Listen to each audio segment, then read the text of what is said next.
레위기 말씀은 거룩이라는 큰 테두리 안에서 우리가 계속해 말씀을 묵상하고 있습니다. 거룩이라고 하는 삶과 가장 연관지어서 또 하나님이 중요하게 다루시는 주제가 있다면 다름 아닌 생명입니다.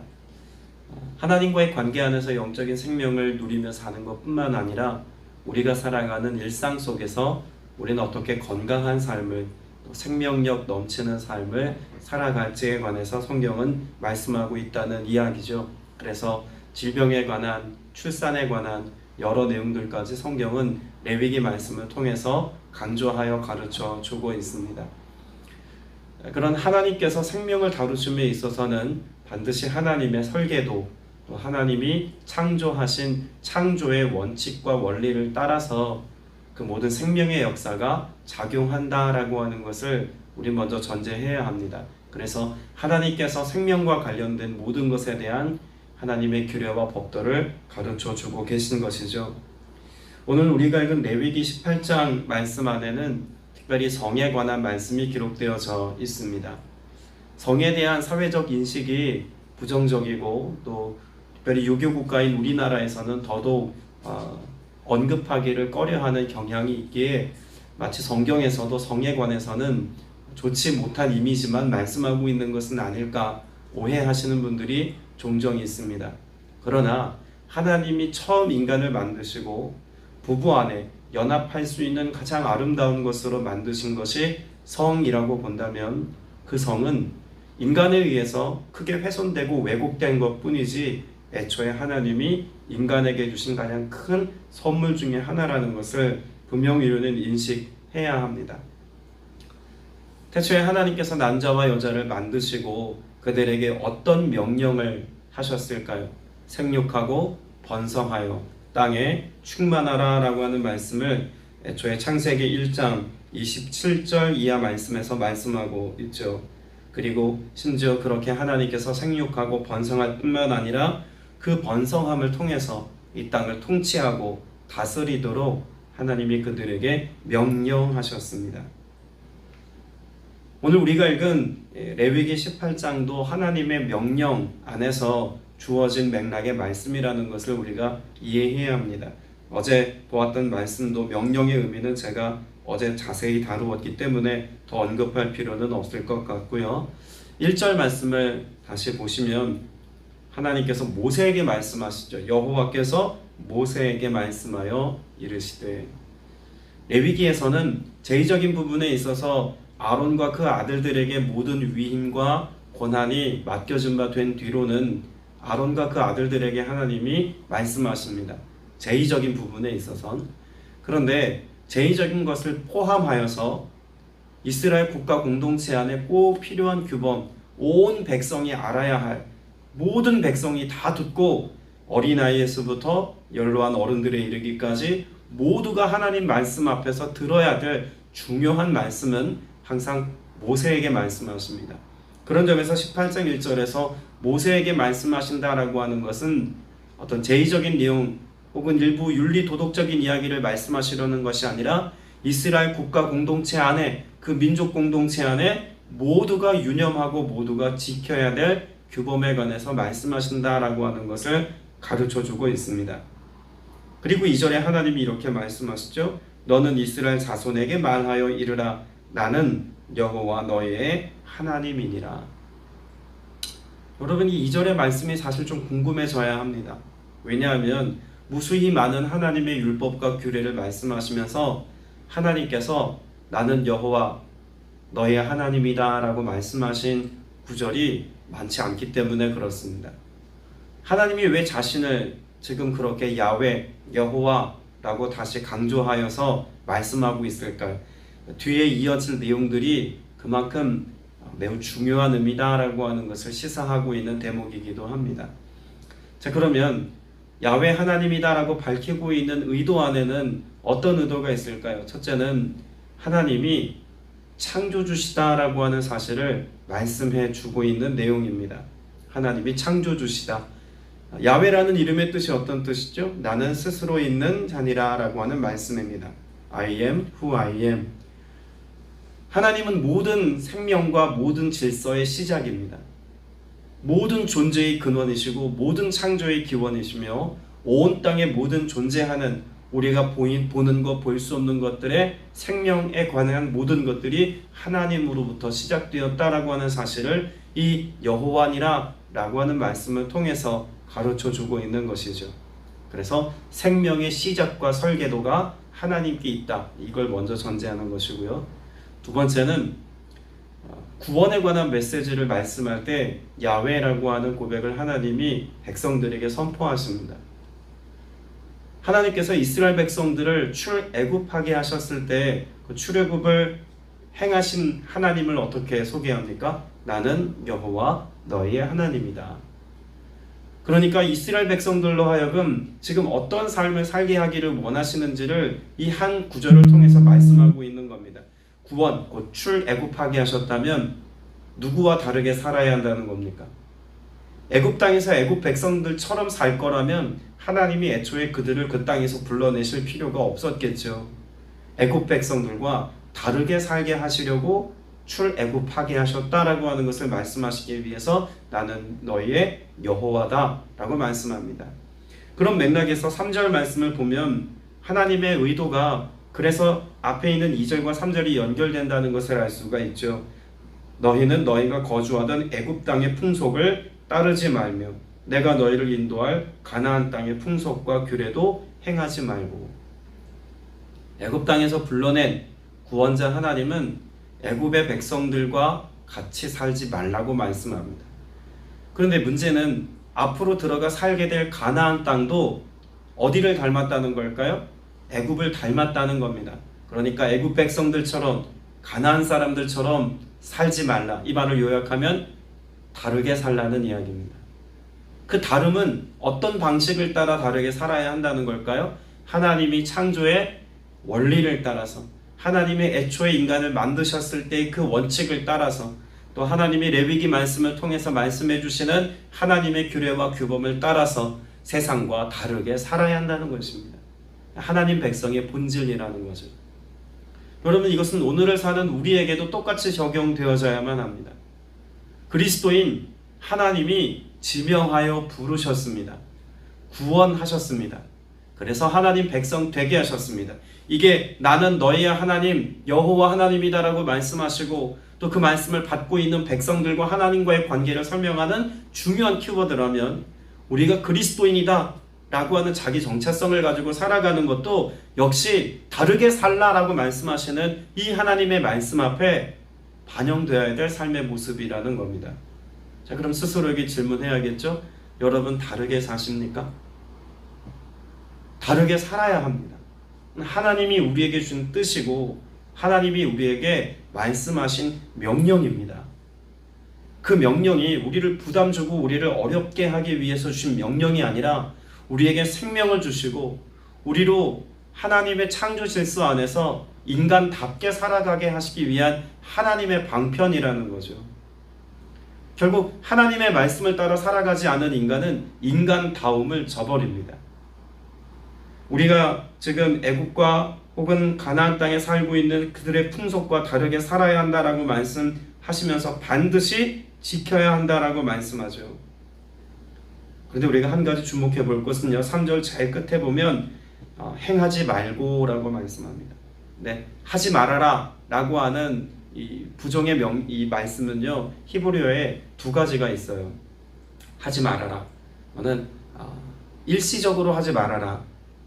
혹은 지속적으로 하지 말아라 라고 할 때 히브리어를 다르게 써요. 그런데 여기 말고라고 하는 것은 어떤 단어를 선택해 썼을까요? 우리가 상식적으로 생각해보면 이건 나쁜 행동이니까 지속적으로 하지 말아라 라고 하는 의미로 지속적인 부정어를 썼을 것 같은데 단회적 부정어를 썼습니다. 사실 그 이유가 더 강력합니다. 이건 한 번도 해서는 안 되는 일인 거예요. 거기에 절대로 한 번이라도 발을 들여놔서는 안 된다는 강력한 하나님의 의지가 담겨있는 말씀이 여기 행하지 말고의 의미입니다. 이건 절대로 단 한 번이라도 하지 말아야 돼요. 하나님이 강력하게 말씀하신 말씀이라는 거예요. 그러면서 말씀하신 6절 이하에 기록되어져 있는 그 성적인 범죄에 관한 하나님의 목록들을 보면 오늘날의 사회에서조차도 쉽게 허용되지 않는, 아니 허용될 수 없는 그런 성적인 타락의 모습을 잘 보여주고 있습니다. 그래서 6절에서 다시 한번 나는 여호와니라 라고 말씀하죠. 그리고 18장이 끝나는 30절에서도 나는 너희 하나님 여호와니라 자꾸 하나님이 강조하십니다. 이건 너하고 나 사이에 한 번도 해서는 안 되는 나의 원칙이야. 이건 절대로 깨뜨리면 안 돼. 내가 창조자야. 내가 창조해서 너희를 그렇게 만들었어. 그러니까 이건 절대로 하지마 라고 말씀하신 하나님의 규범입니다. 그러면서 6절 이하 7절 말씀에 보면 어머니의 하체를 범하지 말고, 아버지의 아내 하체를 범하지 말고, 아버지의 딸, 어머니의 딸, 손녀, 외손녀, 누이, 고모, 이모, 형제 아내, 며느리, 형제 아내, 또 아울러 함께 그런 집단 성행위 하는 것. 20절에 이웃의 아내. 여러분, 이런 일들을 하나님이 다 하지 말라고 정해놓으신 법입니다. 그런데 하나님이 이렇게 말씀하신 이유가 무엇 때문이라고요? 앞에서 말씀하고 있는 애굽 땅, 가나안 땅에서는 지금 그들의 시점, 그들의 삶의 시각에서 버젓이 행하여지고 있는 일들이라는 겁니다. 물론 오늘날의 사회와는 많은 사회적 양상이 다를 수밖에 없습니다. 왜냐하면 그들이 지금 공동체를 이루고 있는 집단이 대부분 씨족 사회였고, 그 고대 사회가 그런 근친 간에 함께 오랫동안 지내는 부족 국가 형태였기 때문에 이런 씨족 사회 안에서는 이런 일들이 어쩌면 가능했을 법하다라고 여겨질만 합니다. 그만큼 인구의 숫자도 적었을 뿐더러 가족들이 집단으로 살아가는 씨족 국가에서는 가능할 만한 일이죠. 그럼에도 불구하고 하나님은 이스라엘 공동체에게 무엇을 말씀하시냐면 이건 하면 안 돼라고 말씀해 놓으신 하나님의 규범입니다. 일반 사람들의 어떤 그 시대적인 상황에서 충분히 이해 가능한 일들이었을 거라고 유추 가능하지만, 그러나 비슷한 시기에 이 레위기 말씀이 기록될 당시에 연대기적으로 비슷한 고대 문헌에서도 이것을 범죄라고 규정한 문헌들이 있습니다. 가장 대표적인 법전이 함무라비 법전, 그리고 또 히타이트 법전, 이런 법전에서도 이런 성행위에 관한 그릇된 모습들을 불법적인 행위들로 규정하는 내용들을 볼 수 있다고 해요. 그리고 실제로 우가릿이라고 하는 지역에서 발견된 많은 토판들, 고고학자들이 연구한 문헌들을 보면 일상생활에 관한 규범들을 말씀하고 있는데, 이런 성적인 부분에 있어서의 사회적 타락상이 얼마나 가정을 깨뜨리는 원흉이고 국가 공동체를 위기에 몰아넣는 원흉인지를 기록한 문헌들이 있다고 할 정도입니다. 세상이 그렇게 죄악된 것, 가정과 국가를 전복시키고 무너뜨릴 수 있을 만한 이런 심각한 범죄들을 이미 애굽 땅과 가나안 땅에서는 버젓이 행하고 있다는 거죠. 그런 문화 속에서, 그런 세계관 속에서 너희가 당연히 살지만, 이게 당연시되는 세상이지만 너희는 다르게 살아야 한다는 겁니다. 오늘날 우리의 삶의 모습에서도 이런 성적인 부분을 포함하여서 하나님이 우리에게 다르게 살도록 말씀하신 내용들은 굳이 열거하지 않아도 이미 우리가 상식 수준에서 알고 있는 삶의 내용들이 대부분입니다. 특별히 신약 성경에서는 예수님께서 산상수훈의 말씀을 통해서 인류의 어떤 연대기적인 시간을 다 포함하여서 어떤 시대, 어떤 상황일지라도 인간이라면 보편 진리로 받아들일 만한 그런 하나님의 규범을 예수님 통해서 우리에게 말씀해 놓은 내용도 있지 않습니까? 마태복음 5장부터 7장까지 여러분 한번 읽어보십시오. 그게 어떤 시대적인 제한 안에서만 읽어야 할 내용이 아닙니다. 하나님은 우리에게 예수 그리스도를 통해서도 우리에게 말씀해 주시는 하나님의 뜻을 분명히 보여주셨다는 것이죠. 그럼에도 불구하고 왜 이와 같은 삶을 인간은 선택하며 살아가겠습니까? 여러분, 그것은 육체를 사랑하며 자기 마음대로의 삶을 살고 싶은 인간의 그릇된 욕망, 죄악된 삶의 태도 때문이라는 것입니다. 하나님이 선하다, 아름답다, 복되다 말씀하신 것을 왜곡시키고 오염시키는 그런 재주가 인간에게는 있는 거죠. 죄가 가지고 있는 죄성의 힘이기도 합니다. 우리가 정경이라고 말하는 창세기부터 요한계시록까지 66권 외에 캐톨릭에서는 공동 번역서에서 외경이라는 것을 함께 기록합니다. 거기 보면 집회서라고 하는 내용이 있는데 저도 종종 읽어봅니다. 윤리도덕적인 차원에서도 우리가 납득 가능할 만한 또 적용 가능할 만한 메시지들이 간혹 있어요. 특히 집회서 말씀을 보면 잠언 말씀 같습니다. 집회서 25장 말씀에 보면 주님과 사람의 눈에 아름답고 내 영혼이 기뻐하는 것에 세 가지가 있으니 형제간의 화목과 이웃끼리의 우정 그리고 부부간 금술의 화합이 그것이다. 또 다른 말씀에 보면 친구나 동료를 만나면 반갑다. 그러나 부부는 언제든지 반갑다. 사실 이게 하나님의 창조 질서예요. 하나님이 그렇게 인간을 만드셨습니다. 그런데 죄악된 삶을 살아가는 특별히 오늘날 그 죄가 일반화된 오늘의 무너진 환경 속에 살아가고 있는 인간의 삶은 부부가 만나면 반갑다? 언제든지 반갑다? 여러분 이게 통용되는 말이 아니죠. 저희 사모가 목요일까지 지방에 잠깐 내려가 있어서 교회에 부재합니다. 어제 어떤 성도님하고 이렇게 통화를 하다가 목사님 사모님이 안 계셔서 자유겠어요.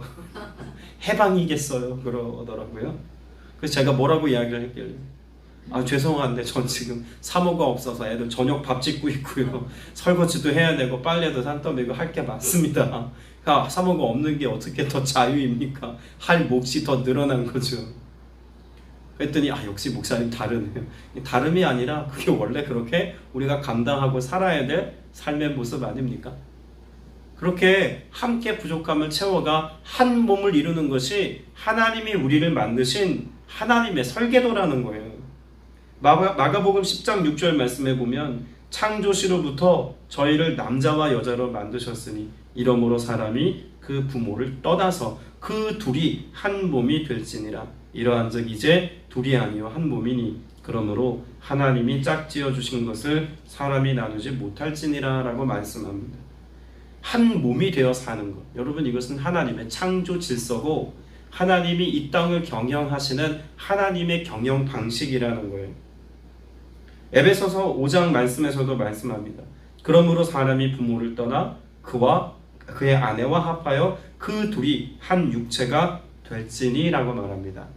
자, 그러면 하나님이 이와 같은 말씀을 단지 부부간의 금술 좋은 삶을 살라고만 말씀하신 걸까요? 그렇지 않습니다. 에베소서 5장 32절 말씀을 또 계속 읽어드립니다. 이 비밀이 크도다. 그러니까 아내와 남편이 둘이 연합하여 한 육체가 되는 것이 그 비밀이 크다는 거죠. 나는 그리스도와 교회에 대하여 말하노라. 교회와 그리스도에 관하여. 그러면 그리스도께서는 신랑이라고 하는 삶의 모습을 우리에게 보여주신다면 우리 교회 공동체 안에 있는 교회 공동체 자체도 물론이지만 교회의 지체로 부름받은 성도의 삶이 어떤 삶이어야 한다는 것입니까? 그리스도의 신부로서의 삶을 살아야 한다는 것입니다. 그리고 그리스도와 교회의 관계를 말씀하고 있는 것처럼 그리스도와 나와의 관계는 한 몸인 것처럼 그런 연합의 관계일 때 비로소 하나님이 우리에게 허락하신 창조 질서를 따라 언약하신 하나님의 축복과 은혜의 삶이 우리에게 가능하다는 것이죠.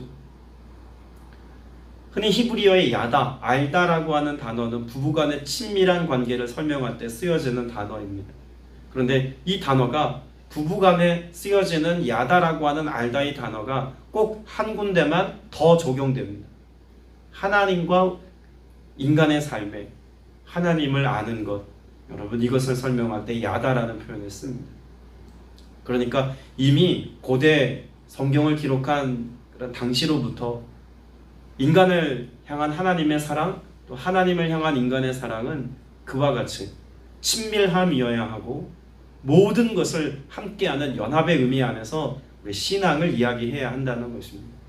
근데 우리가 그리스도와 연합하여 한 몸을 이루며 살아가는 삶을 살아가는 것에 관해서는 별로 관심이 없어요. 이 땅의 모든 종교들이 다 그렇지는 않습니다만 대부분의 종교들을 연구해 보면 신과 인간이 하나 되어지는 어떤 연합의 의미를 강조하는 종교가 많지 않습니다. 거의 없다고 해야 맞는 이야기입니다. 신은 신이고 인간은 인간이에요. 근데 그 인간의 삶에 신이 도움을 주거나 개입하는 정도이지 그 신이 인간과 연합하여서 하나 되어지기를 원하는 그런 삶의 모습을 잘 그려내지는 않습니다. 이 비교 종교학이라는 학문을 공부해 보면 그래요. 그런데 오히려 기독교 신앙은 하나님이 인간이 되셔서 이 땅에 오셨습니다. 죄의 문제를 해결하시기 위한 하나님의 은혜의 방편이죠. 그리고 그 예수 그리스도께서 이 땅에서의 삶을 마치시고 떠나실 때는 인간과 우리의 삶의, 하나님과 인간의 삶의 연합을 위해서 다른 보혜사 성령께서 내 마음에 성전 삼으시고 임재하시겠다고까지 말씀합니다. 그 연합의 의미를 그렇게까지 성경은 강조하고 있어요. 무엇 때문일까요? 앞서 전제했던 것처럼 그렇게 우리가 그리스도의 신부가 되어서 하나님과 연합한 삶을 살아야 세상과 다른 방식으로 살 수 있는 능력이 하나님으로 인하여서 우리에게 드러나고 나타나기 때문에 그렇습니다. 단지 그것이 도덕적이고 그것이 더 영적인 의미여서가 아니라 그것이 세상과 관계할 때 살아가는 우리가 다름의 삶을 살아갈 수 있는 힘이고 능력이기 때문에 그렇다는 것입니다. 때문에 오늘 저와 여러분이 그런 교회의 지체로서 또 그리스도의 신부로서, 아니 내가 곧 교회라고 하는 영적 인식을 가지고 오늘을 살아가면서 그 무엇보다도 거룩하고 순결한, 하나님께서 우리를 그리스도의 신부로 불러주심에 합당한 그런 온전함으로 살아갈 수 있는 여러분 되시기를 주님의 이름으로 축복합니다. 말씀을 맺으면서 고린도전서 6장 9절의 말씀을 제가 나누려고 합니다. 불의한 자가 하나님의 나라를 유업으로 받지 못할 줄을 알지 못하느냐. 미혹을 받지 말라. 음행하는 자나 우상 숭배하는 자나 간음하는 자나 남색하는 자나 탐색하는 자는 다 그럴 것이다. 하나님의 나라를 유업으로 받지 못할 자에 관하여 말씀하면서 음행에 관하여 말씀합니다. 그러니까 음행이라고 하는 문제, 육체를 하나님이 주신 창조 질서 안에서, 부부 안에서 그렇게 생육하고 번성하도록 하나님이 말씀하신 질서 안에서 성을 다루지 못하고 음행을 저지르는 자는 어떤 결과를 맞이하게 된다고 말씀하나요? 하나님 나라를 유업으로 받지 못한다고 말씀합니다. 그만큼 하나님이 경계하시는 거예요.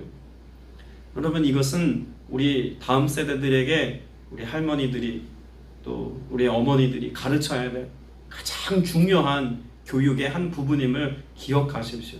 이 시대에 창궐하고 있는 것 중에 하나가 남색하는 동성애 아닙니까? 하나님 나라 유업으로 받지 못한다고 단호하게 하나님이 성경을 통해서 말씀하고 있어요. 그럼 바른 성에 관해서, 가정 안에서 이루어지는 아름다운 성에 관해서 말해야 합니다. 세상이 남색하는 것, 또 뒤에 우리 레위기 20장 말씀에 보면은 그런 동성애에 관한 말씀이 20장 13절에 나오는데 그뿐만 아닙니다. 동물과의 성교, 여러분 고대 사회가 가지고 있었던 성적 타락의 끝판들을 우리가 성경 말씀에 기록된 내용을 통해서도 볼 수가 있는데, 여러분 이것은 이 시대에도 자행되어지고 있는 모습들인 거예요. 레위기 18장, 19장, 20장 말씀 그냥 건너뛰어서는 안 된다는 이야기입니다. 우리의 자녀들에게 가르쳐 지키게 해야 될 중요한 교육의 한 부분 중에 하나가 바로 성에 대한 교육이라는 것입니다. 건강한 성, 그리고 잘못된 성, 이것을 우리가 말씀 안에서 해석하고 가르쳐서 자녀들로 하여금 건강한 가정을 이루고 행복한 믿음의 가정을 이루고 그 안에서 생육하고 번성하라는 하나님의 태초의 축복의 말씀을 어떻게 이 땅에서 누리며 살 것인지, 여러분 이것을 힘있게 이야기할 수 있는 여러분 되시기를 바랍니다. 그래야 하나님께서 이루려고 하시는 복된 천국의 모습이 우리의 가정과 교회 공동체 안에서 드러나고 나타나게 될 줄로 믿습니다. 이를 위해서 기도하시고 또 이를 축복하며 기도할 때 우리 다음 세대들 안에도 하나님의 은혜가 흐르는 놀라운 역사 있기를 또한 소망합니다. 우리 함께 기도드리겠습니다. 은혜가 풍성하신 아버지 하나님, 하나님이 우리에게 생육하고 번성하라고 주신 복되고 귀한 선물을 인간의 욕망과 쾌락과 자기 만족과 즐거움이라는 미명 아래, 문화라는 혹은 세상이 만들어낸 세계관이라는 이름 안에 그렇게 잘못된 성을 사용하는 모습이 이 시대에도 버젓이 자행되고 있음을 고백합니다. 주님, 이 땅을 고쳐 주옵소서. 주님, 다음 세대들이 이것에 영향받고 자라지 아니하도록 거룩한 하나님의 말씀이 삶의 기준이 되고 그 말씀을 표준 삼아서 창조 원리를 따라 살아가는 은혜가 우리 모든 교회와 성도들의 삶에 각각의 가정에 이루어지게 하여 주옵소서.